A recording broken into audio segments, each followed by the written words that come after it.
Okay, hamjambo? Hatujambo. Okay, sasa naona hii shule mmeanza kuizoea. Mnakosa muda wa kuandika ese kwenye mitihani, lakini mna muda wa kuandika barua za mapenzi huko mkichanganya na masomo ya ambao nawafundisha darasani. Sasa wewe nyamaza. Nimepata mfano wa mtu ambaye ameandika barua ya kimapenzi. Aya, njoo hapa. Njoo hapa. Uende. Aya. Soma kwa wenzako hapa wakiwa wanakusikiliza. Nitasoma kama ilivyoandikwa.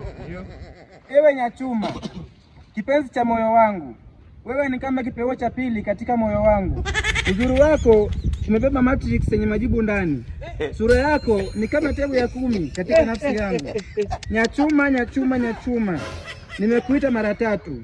Lipsi zako ni sawa na fofiga ya nekta. Maneno yako yenye sentensi namba 5 yanachanganya sikio langu. Lakini kila mara naikumbuka ile sauti yake ya chumbani yenye jumbe mabala the farmer.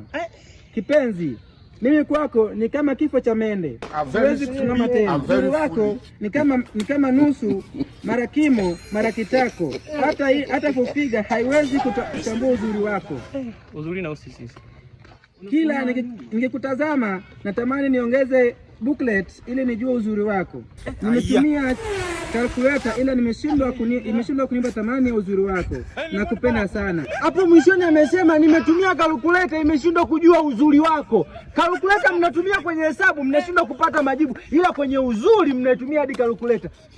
Amejichanganya mwalimu. Amejichanganya. Haya, hapo ni somo gani ambapo alipo?